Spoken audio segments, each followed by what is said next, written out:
Hola, ¿cómo estás? Dios te bendiga muchísimo. Estamos comenzando nuestro tiempo devocional. Hoy, 15 de mayo.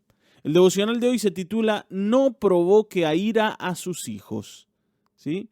Y el texto que vamos a leer es Efesios 6:4 y dice así: Y vosotros padres, no provoquéis a ira a vuestros hijos, sino criadlos en disciplina y amonestación del Señor.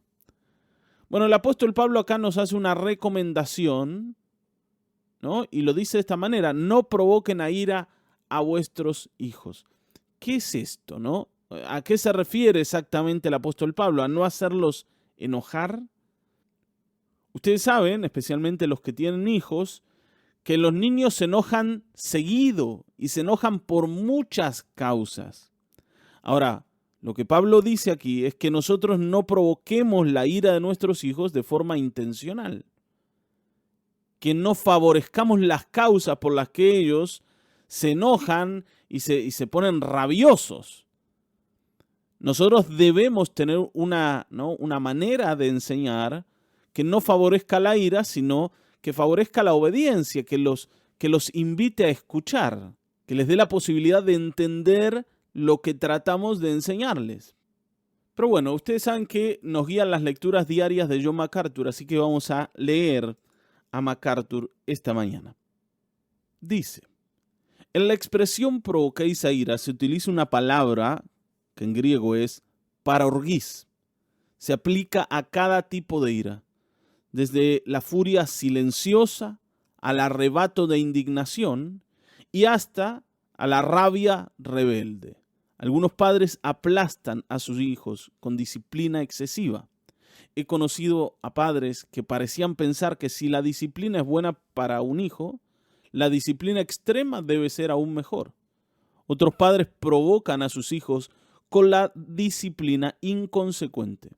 Si pasa por alto una infracción 3 veces y castiga al niño severamente a la cuarta vez, usted va a confundir y a exasperar a su hijo. Nosotros tenemos un montón de conceptos acerca de la disciplina y cómo disciplinar a los hijos. Como decía acá, ¿no? Algunos piensan que si yo agarro a mi hijo con violencia y le doy con todo, para decirlo así, eso le va a hacer bien, porque la Biblia dice que hay que corregirlo con vara. Entonces, tiene que dolerle, y si le duele y si se acuerda de lo que yo le he hecho, seguramente va a ser más obediente.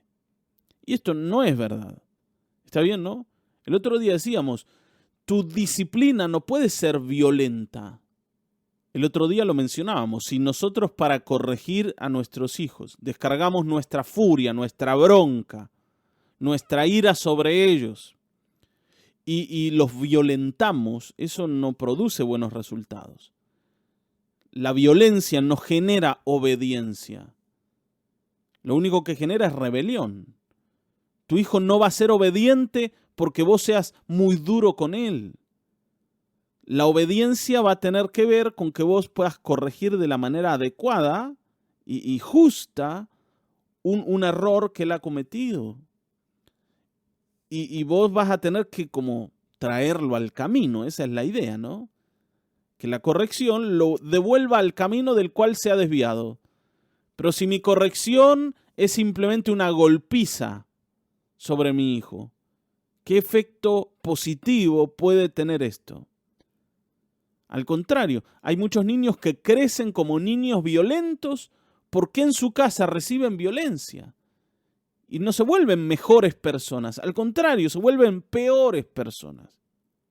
O se acostumbran, por ejemplo, al lugar de víctima y comienzan a atraer a gente violenta y repiten la historia una y otra vez. Si no se vuelven violentos, se vuelven víctimas, víctimas crónicas. Entonces, esto no funciona, ni nos ayuda en nada. Esa es la verdad.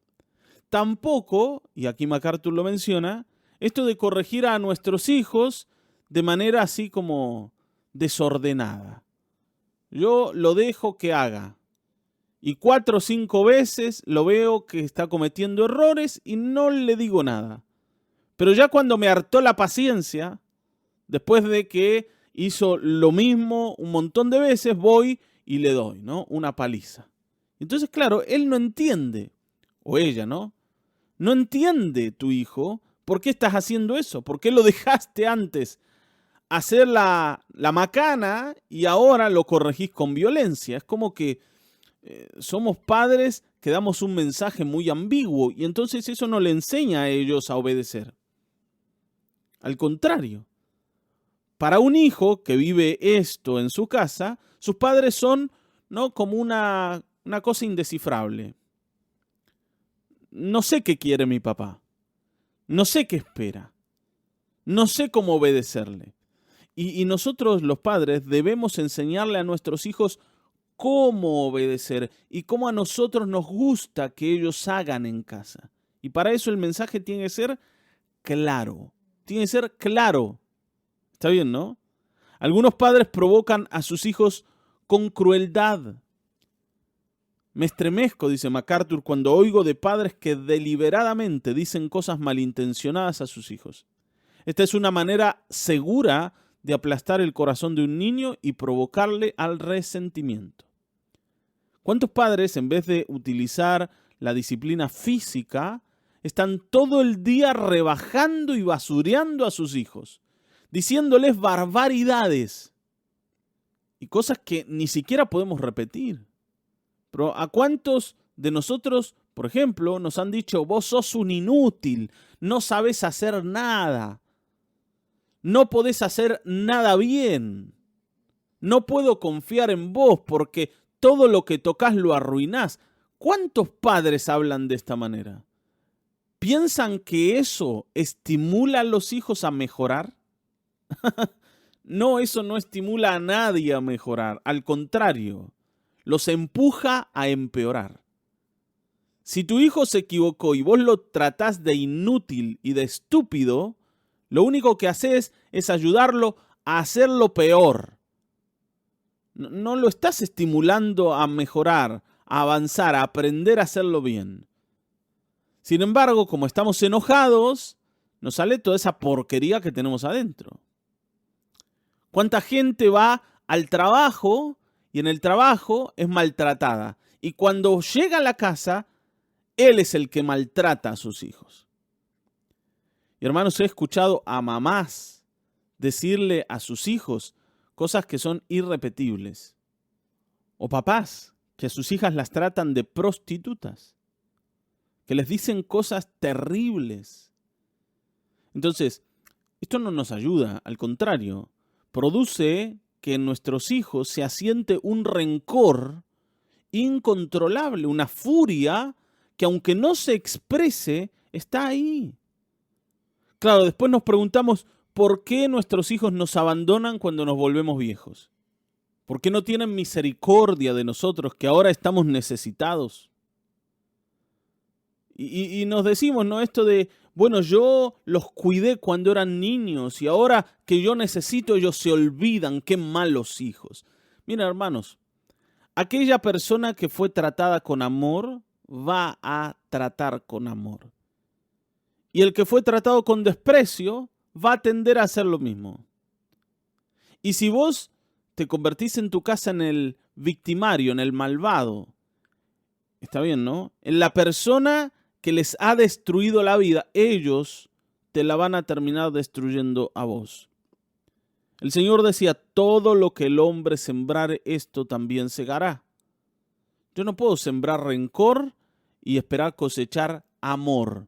Esto no funciona así. Para cosechar amor, yo debo de sembrar amor. Entonces, vos te podés equivocar cuando corrijas a tus hijos. Es más, te vas a equivocar.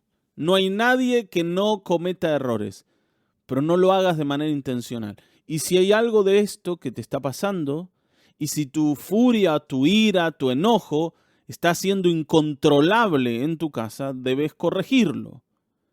Ponete un límite, decite basta. No podemos permitirnos hacer esto, porque estamos administrando personas y las heridas que provoquemos van a estar allí años, años. Tal vez jamás sean sanadas. Así que tratemos con delicadeza a nuestros hijos porque están en nuestras manos. Y cuando te hablo de delicadeza, me refiero a que lo hagas con cuidado. No quiere decir que los sobreprotejas y nunca les impidas seguir por el camino del error. No, si ellos tienen que ser corregidos, hay que corregirlos. Pero mi corrección tiene que estar orientada y tiene que funcionar en conjunto con la enseñanza.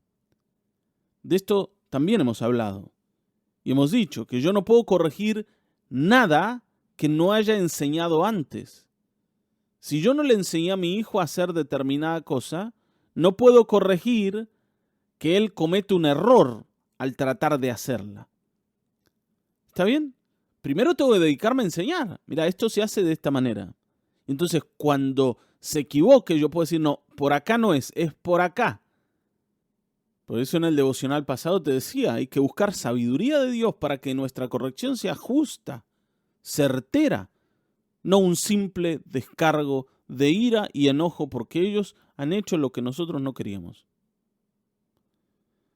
De otra manera, dice, los padres también provocan a sus hijos mostrando favoritismo.